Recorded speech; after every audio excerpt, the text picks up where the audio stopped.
Kings and Queens, your majesties, welcome back to the channel. Thank you so much for returning. Trust you and yours are well. And you're loving yourself and others like always. Many thanks to all of you for the support you give to the channel. Thank you so much to our channel members, to our anonymous supporters, to all of you, my esteemed subscribers. You loved, celebrated, and of course appreciated.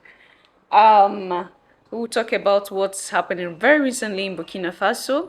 And I think the news is spreading. And mainstream media is not spreading for good. We are all aware what they do on mainstream media, especially when it comes to the Sahel countries. And especially when it has to do with Captain Ibrahim Traore. They always try to exaggerate issues, make it look like this is a tyrant, So it happened that the government of Burkina Faso had arrested 8 NGOs, okay? According to the news, said that Burkina Faso will arrest 8 European NGOs working as spies for European leaders, okay? Burkina Faso government will not accuse these 8 people arrested if there is no concrete evidence. And that's what I want to take you through right now. We are all aware that Ibrahim Traore, before now, I think that was a month ago or 2 months ago, I think I brought the information here as well of how Traore decided to ban NGOs existing in Burkina Faso because he said these NGOs are not working for the people at all. Don't be deceived by the word NGOs, They come out acting like this is what they do, protecting the interests of people and human rights, what have you. But the main reason why they existed in Burkina Faso was because they are doing the bidding of those who had implanted them, those who had planted them in Burkina Faso. Now, Traore decided to ban these NGOs, and some were existing secretly and, doing the same thing that the others were doing. And what is that? Taking information out of Burkina Faso to Western leaders, giving information to terrorists. An NGO or NGOs giving information to terrorists. I don't know how to put this. I don't know how this works, but I don't think it's normal that you are existing as a body and you're giving information of a sovereign nation to terrorists, those who are, causing unrest in the country. You are giving them concrete informations. Your Majesty, it's not okay. It's not okay. And don't look at it the way mainstream media is just painting the whole thing like Traore is just against everything Western, like just for no reason. No. There is a reason why he's kicking them all out and fishing them out one by one. Okay? Now, the NGOs have come out and debunked the accusation labeled against them. They say that it's not true, that they are not giving information. Now, if you remember vividly, the defense minister of Nigeria had said something some months ago where he said that most of these NGOs in Africa are informants to terrorists. So this is not just Burkina Faso making baseless accusation or saying things that they do not have proof for. They know what they are saying. They have proof. They've seen that these NGOs are spies working for European bodies. We are all aware that the West is doing everything to return back to the Sahel. And why are they doing everything? Because the Sahel was where they were living off from. Like the luxurious life that they were living, they were all depending on the Sahel for raw materials, okay, for minerals, raw minerals. And we know what is happening in France. We are aware of what is going on right now. The chaos happening there, we are aware of it. And they are doing everything to return back. We are also aware that the uranium that was coming from Niger had made a step to nationalize the uranium. And, the French giant Orano that mines uranium there are taking Niger to the ICC. And the ICC had ordered that Niger do not do anything to those mines. Now, this uranium belongs to Niger, belongs to the Nigerian people. And ICC have the audacity, they feel that they have the authority to tell this sovereign power not to even use that which belongs to them in their underground. And the accusations that was labeled against this company, ICC is doing nothing about it. So you understand how the Sahel is right now and why they are at war with everything European. It is because of, things like this. And we are aware that they are also pulling out of ICC because they say ICC does not give fair judgment, especially when it comes to Africa. There is always a preferential treatment to anyone who is European or American. These are accusations that are not baseless. There are evidences to prove. There are things to show. There are examples that we can give you for everything that is happening. And it is because of issues like this and more that the Sahel, especially Burkina Faso, is being vigilant in their community, trying to see that there's nobody hanging in there in the name of NGO that is going out with information to foreign bodies or foreign powers. Now let's listen to some of this information. I will take it up from there, Your Majesties. The government of Burkina Faso has arrested 8 members of European NGOs for alleged espionage. According to reports from Al Jazeera, President Ibrahim Traoré ordered their arrest after they were accused of passing sensitive information to rebel leaders and European officials. The government claims these individuals were gathering intelligence under the guise of humanitarian work, sharing details about the country's internal security with foreign entities. This incident has reignited concerns about the activities of certain Western NGO groups in Africa.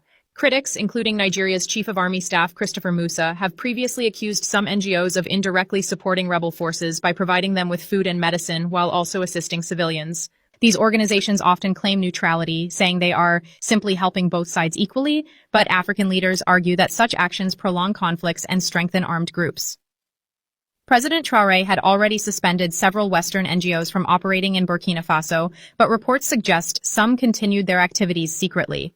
Following the arrests, European leaders have called for the immediate release of the detained workers, insisting on their innocence. However, Traoré has refused, maintaining that they violated national directives and spread false information about the government and its treatment of citizens. The situation remains tense as Burkina Faso stands firm against foreign pressure. De sources officielles, 8 membres, dont 2 Français de l'ONG INSO, Organisation des ONG pour la sécurité humanitaire, ont été arrêtés au Burkina Faso.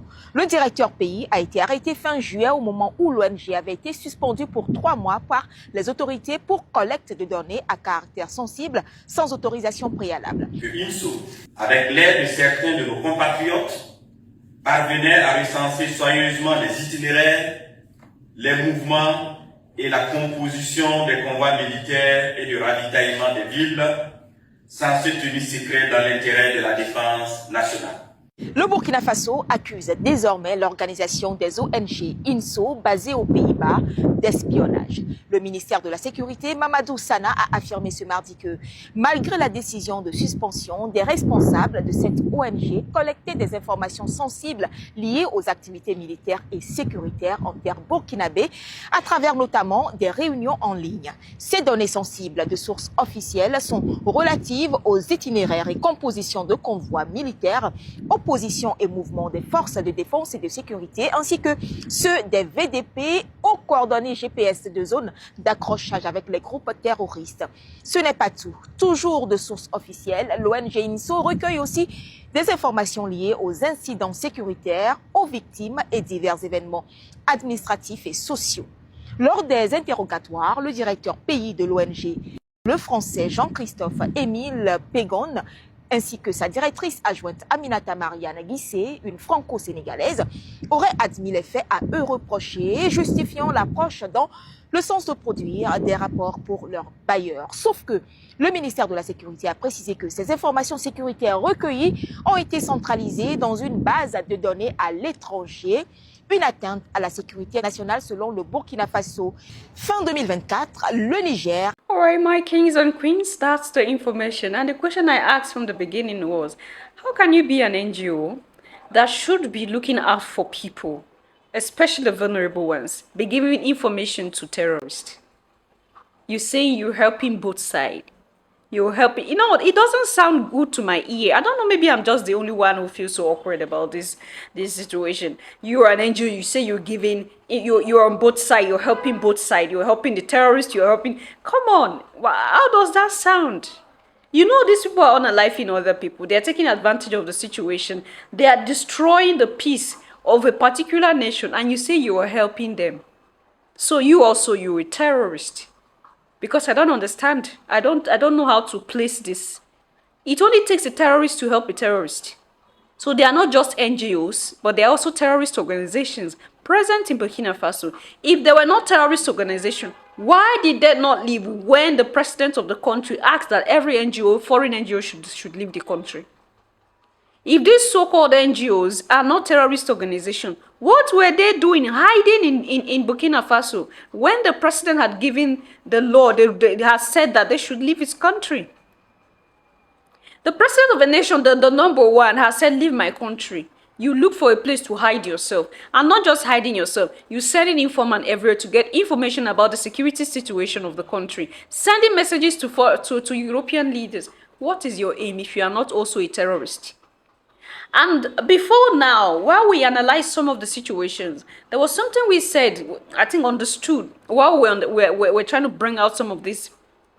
We have also understood that these NGOs are the ones that are being used to transport food to the terrorists. You are giving food to the terrorist because you are also a terrorist. You are aiding the terrorist because you're a terrorist. You are giving information to the terrorist because you're a terrorist. You give information to the enemy of a nation because you are also an enemy. This is just so simple. And for them to come out to debunk this accusation, okay, this is not what we do. I don't think this is even late. As it is right now, it's late. Now, what kind of language should the Africans, the Sahel leaders speak to Europe and America for them to really understand and let them be? In what tongue should the Sahel leaders speak to these world powers to let them be? What language do they understand best? I don't get it. No, leave us alone. We don't want your help. NGO, leave us alone. We do not want you to be in our midst. You still lobbying your way in there, struggling to remain there, looking for ways to remain quiet, to remain secretly in a nation that you are not wanted. You are there helping people. Allow the people to die in peace. You don't want them to die in peace. You are there giving love to the people. Allow the people, they don't want your love, but though you wouldn't hear. Without you, these people would die. Allow them to die in peace. And recently as well, there was something Traore said about his own security. Now, it is because of people like this, organizations like this, that Traore's life is always put on the line. Traore spoke recently about his security. Now, I want us to listen to what he said, and then you leave your thoughts and opinion there at the section, Your Majesties. Mr. President, as you just said, we're talking about the security and defense of Burkina Faso. Let's talk about your personal security. You just mentioned it a moment ago. The pressure is enormous. It's huge. The danger comes from everywhere. Mr. President, just in 2025, there have been several coup attempts that were foiled. Mr. President, do you ever feel afraid? Thank you. I think that's the only strength I have. I'm not afraid. Because I trust all of you, that's the first thing. You have to trust the people, because it's the people who entrusted us with this mission. And I trust the people that they will understand. And that's why we don't hesitate to stand before the people, to explain the situation to them and tell them what's going on. And that helps maintain a very good relationship. That's the first thing. The second thing, as I said, is that there was a mindset that needed to be developed within our own forces. That's very important. Right now, that mindset is there and people understand why they're fighting. If you look back a few years, many officers in the field didn't know why they were fighting. But if we know why we're fighting, who we're up against, and why there's this pressure, people understand better. And that's why we immediately created the Institute, the higher military school, so that we could train our own soldiers and instill in them what we want. Remember one thing, if you let your forces be trained by other powers, they put into their heads whatever they want. They indoctrinate them as they please, and it's easier to manipulate them. Here in Burkina, right now, that's actually what bothers many imperialist powers. They can't manage to infiltrate our army. All these units that have been created, all these men who are here, no one came from elsewhere to train them. We are built on our field experience and we trained them ourselves. I personally took part in training some of these forces at the very beginning. So that's already a second strength. And the other strength is that if you have a mission, a goal for your country, you must not be afraid. If you are afraid, you hesitate. If you hesitate,